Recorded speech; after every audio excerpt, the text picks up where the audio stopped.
Let's do an example. Find the critical value T of alpha over 2 corresponding to a 95% confidence level given that the sample has size n equals 15. There's two ways we could do it. We could go to this table, 95%, and size is 15. Our degrees of freedom is one less than n, which is 14. It is 2.145. Now let's find it on StatCrunch. We have our StatCrunch open. We're going to go Stat, Calculators, T Calculator.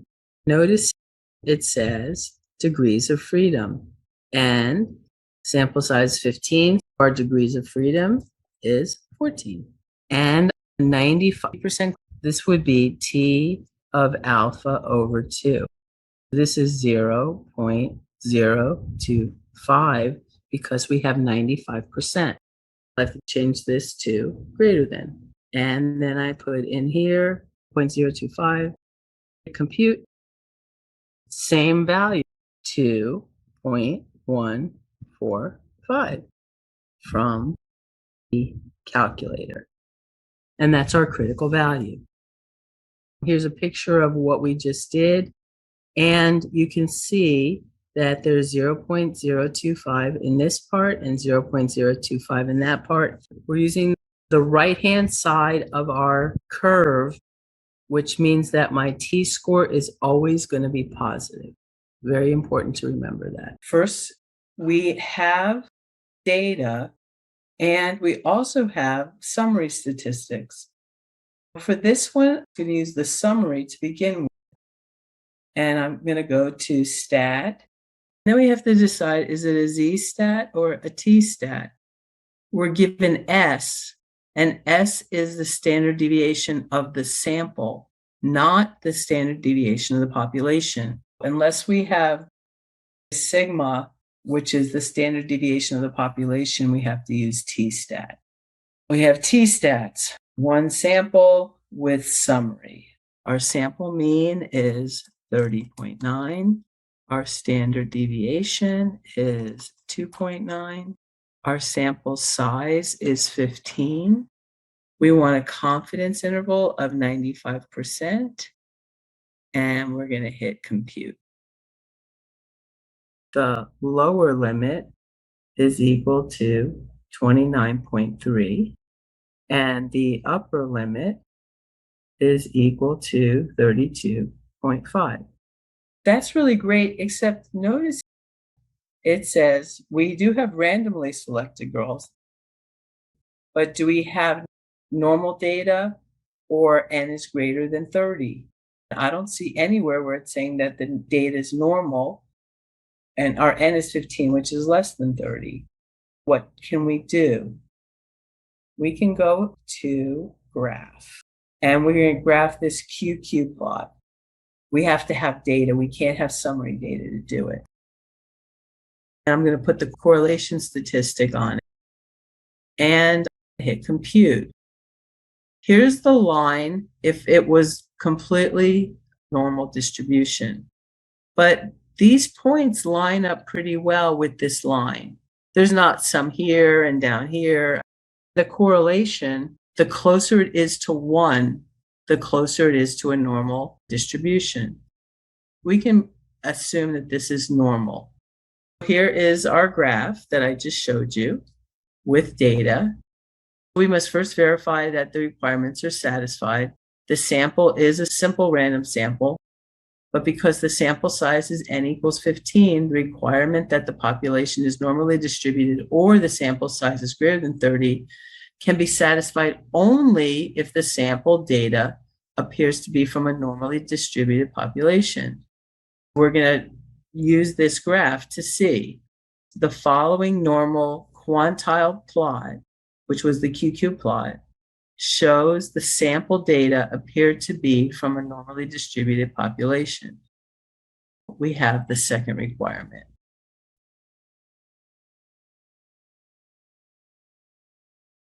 The interpretation is This is very important because you're going to be asked to interpret your results. What does the confidence interval mean?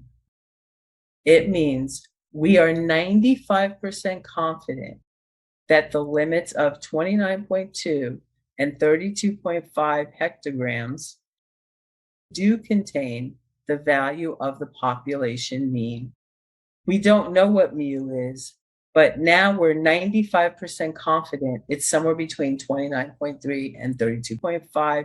We've narrowed it down a lot. If we were to collect many different random samples of 15 newborn girls and find the mean weight in each sample, 95% of the resulting confidence intervals should contain the value of the mean weight of all newborn girls. We didn't need to use the formula to find E because we can find our upper and lower confidence limits. The upper confidence level is going to be X bar plus E. And the lower limit is X bar minus E. Then we're going to add the upper limit and the lower limit and divide it by 2. If I take off my parentheses, and now I have E minus E, which is 0. This gives me 2x bar over 2. The 2's cancel, and notice I get x bar. If I take the average of the upper and lower limit, I get the sample mean. And a similar thing is going to happen here. I have x bar plus E. This time I'm going to subtract x bar minus E and divide by 2. I can take off the parentheses in the first set of parentheses, but this minus, I have to distribute that negative. X bar minus x bar goes away. That's equal to 0. And I get E plus E, which is 2E over 2. 2's cancel. And I get E, which is exactly what I wanted. Here's other ways to find E and x bar if we know our upper and lower confidence limits. Finding the sample size required to estimate a population mean. The objective is to determine the sample size n required to estimate the value of a population mean mu. If I want to find a really good estimate, maybe 3 people wouldn't be good. But there is a way to actually find out how many would be the desired amount. Finding the sample size required to estimate a population mean, and this is the notation. Mu is always the population mean, and sigma, the population standard deviation.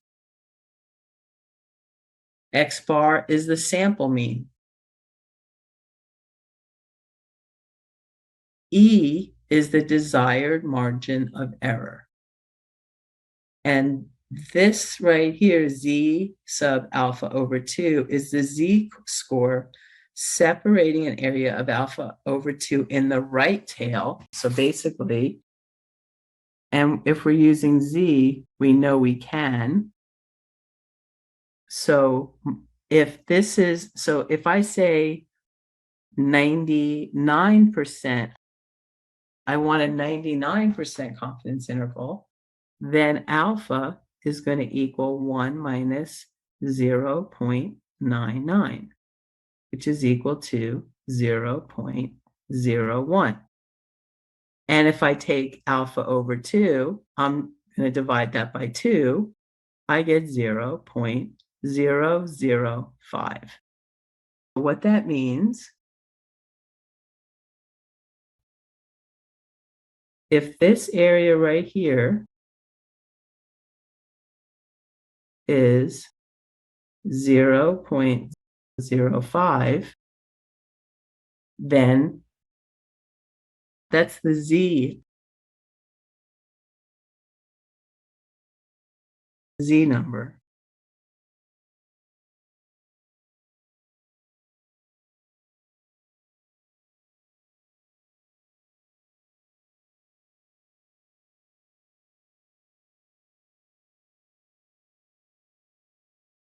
Finding the sample size required to estimate a population mean requirement. The sample must be a simple random sample. And then we have this formula, which we're not going to use. And then finding the sample size required to estimate a population mean round off rule. This is actually pretty important. I'm going to highlight it. If the computed sample size n is not a whole number, round the value of n up to the next larger whole number. Why did I highlight that? You are used to rounding, but you're not used to always rounding up. What does that mean to always round up? Well, if I get a number like 4.57, you're going to round that up to 5. But if you get a number like 4.01, you're going to also round it up to 5, which is not the normal thing that you do. We're always rounding up to the next largest number. We'd rather have too many people in our sample than not enough. Dealing with unknown sigmas when finding sample size. One thing we can do is we can use the range rule of thumb. That's a good estimate of the standard deviation.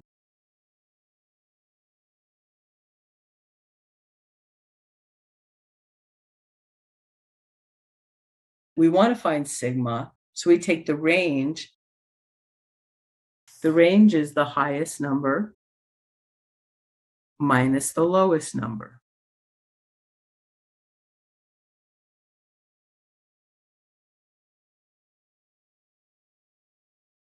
And then we divide it by 4. That would be the range rule of thumb. And that's approximately equal to sigma. Start the data sample collection process without knowing sigma and using the first several values. Calculate the sample standard deviation S and use it in place of sigma. We can't find sigma.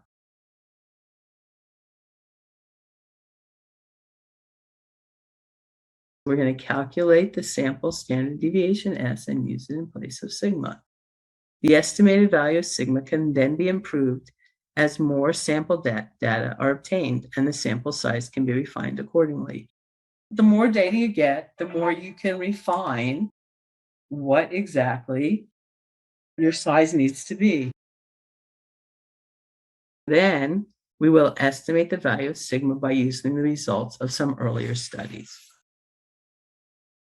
Those are different ways we can find it.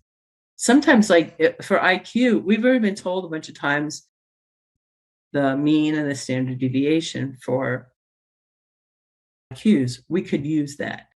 Assume that we want to estimate the mean IQ for the population of statistics students. How many statistics students must be randomly selected for IQ tests if we want a 95% confidence that the sample mean is within 3 IQ points of the population mean? If I draw a picture,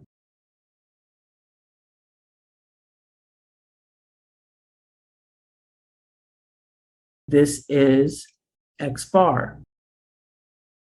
We also know that because this is IQ scores, we've been told a lot about IQ scores in the past. Let's see what the solution says. For a 95% confidence interval, we have alpha equals 0.05. Alpha over 2 is 1.96. That's our critical value. We also know that IQ scores are normally distributed, so we don't have to worry about that. We can use our z-score.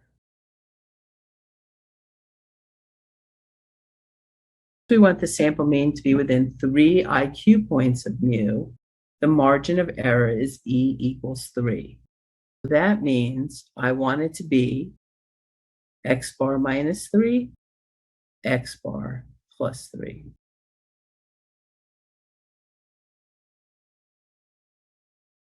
We can assume that the standard deviation is 15. It says, see the discussion that immediately precedes this example.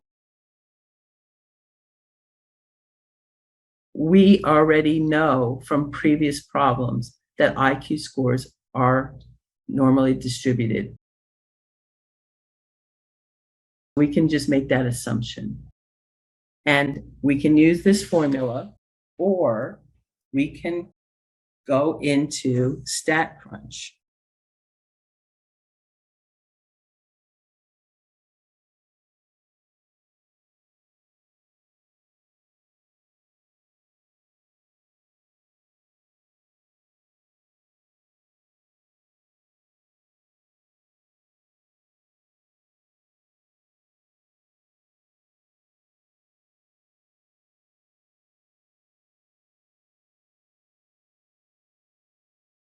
We go stat, and this is a Z statistic. We already talked about Y, one sample, and we want with sample size. 95% confidence. Standard deviation, we've been told it's 15. The width, if this is x bar minus 3 and this is x bar plus 3, the width is 6 because it's 3 away. So let me draw this. From here to here is 3. And from here to here is 3. Because no matter what x bar is, if I subtract 3, I'm 3 away from it. If I add 3, I'm 3 away from it. My width is 3 plus 3, 4, 6.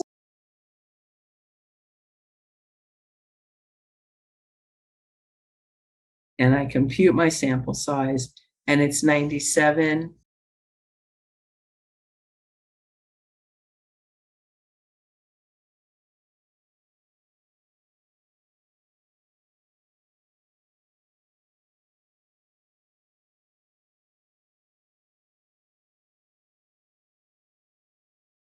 The interpretation is, among the thousands of statistics students, we need to obtain a simple random sample of at least 97 of their IQ scores. With a simple random sample of only 97 statistics students, we will be 95% confident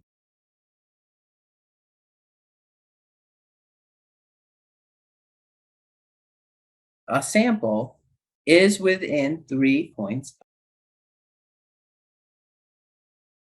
of the true population mean, mu. That's not too bad. If I collect 97 students, I can find my population mean.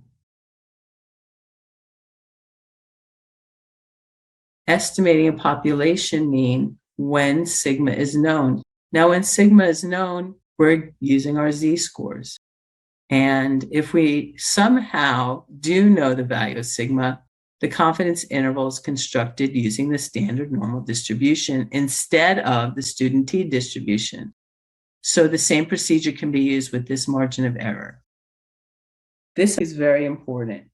Choose an appropriate distribution. This is how we're going to be able to tell if we're going to use a t-stat or a z-stat. Condition: sigma not known and normally distributed, or sigma not known and n is greater than 30. We have two different possibilities. As long as sigma is not known, the best we can do is a t distribution. If we do not know sigma and it's normally distributed, then we can use t-stat. Or if we don't know sigma and n is greater than 30, we can use the t-stat. How can I use my normal z distribution? I have to know sigma, and it's normally distributed, or we know sigma and n is greater than 30. And just as a little note, in reality, sigma is rarely known. If we have neither of those two, and the population is not normally distributed, and n is less than or equal to 30, it is beyond the scope of this course. Basically, what that means is do not worry about it. The differences here are sigma is not known, sigma is known. That would tell the difference between t and z. And then we have to either know it's normally distributed or n is greater than 30 to be able to use these.